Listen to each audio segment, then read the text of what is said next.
Thank you so much. Good evening, everybody. I would greet you in all the languages of Ethiopia, but I'm told that there are more than 80. So that would keep us here all night. So let me just say, Endemim Walachu.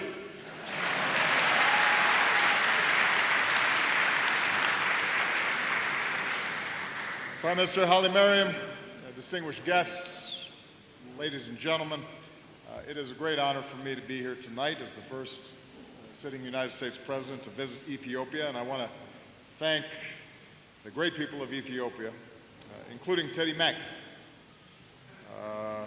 He's the one who sang that catchy song, Upon My Welcome. I want to thank all of you for the wonderful reception we've received. You know, Ethiopians are an ancient people in an ancient land. We honor Ethiopia as the birthplace of humankind. In fact, I just met Lucy, our oldest ancestor.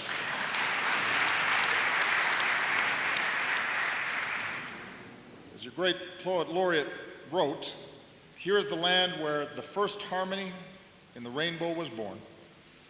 Here is the root of the genesis of life. The human family was first planted here." When you see our ancestor, 3.5 million years old, we are reminded that Ethiopians, Americans, all the people of the world are part of the same human family, the same chain. And as one of the professors who was describing the artifacts correctly pointed out, so much of the hardship and conflict and sadness and violence that occurs around the world is because we forget that fact. We look at superficial differences as opposed to seeing the fundamental connection that we all share. And for more than a century, our two nations have enjoyed a harmony that enriched us both. We've worked together to lift up the fortunes of those most in need.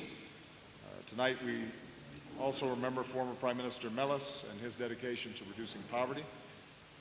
Together we've sheltered and cared for refugees fleeing conflict. We've sought to secure our shared future against those who would threaten us. Of course, of the many contributions Ethiopia has made to the world over the centuries, I'm certain that Americans want to thank you for one in particular, discovering something that sustains people around the world day and night, and many people in the White House, and that is coffee. Thank you, Ethiopia. We are large consumers of coffee in the White House. And Ethiopia has ignited the imagination of Americans for generations.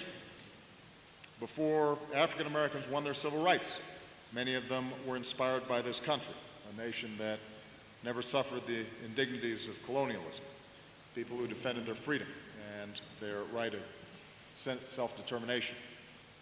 You already mentioned, Mr. Prime Minister, Colonel John Robinson, an American who was one of the fathers of the Tuskegee Airmen. He was nicknamed the Brown Condor, who then came to Ethiopia and trained Ethiopian pilots to tame their heavens, and as you indicated, helped to set up the Ethiopian Air Force. You sparked the passion of American poets like Paul Laurence Dunbar and Langston Hughes, who saw in Ethiopia a dignity to be celebrated and emulated. Ethiopia kindled a commitment to service for generations of young Americans who volunteered for the Peace Corps and who have for decades worked alongside the people of this proud land. For my part, I was impressed by the courage of the Ethiopian journalist that I welcomed to the White House earlier this year, moved by her determination to champion a robust free press, and I very much appreciated the comments you made at the press conference today about the evolution that's taking place to deepen democracy here. So the deep connections between our peoples is built on the values that we share. We saw that so clearly 2 years ago when the Boston Marathon suffered that horrendous terrorist bombing.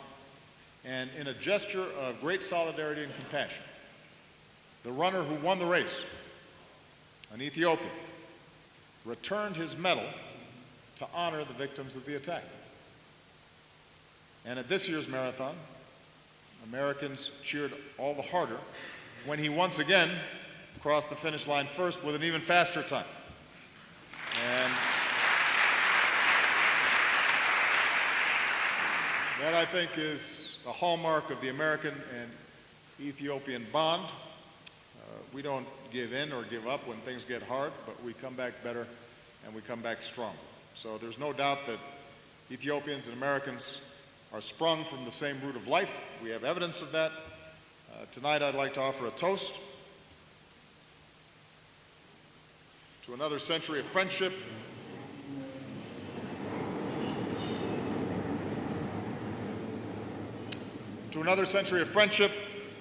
to our one human family, and to a bright future for the land where the first harmony of the rainbow was born. Letanakin.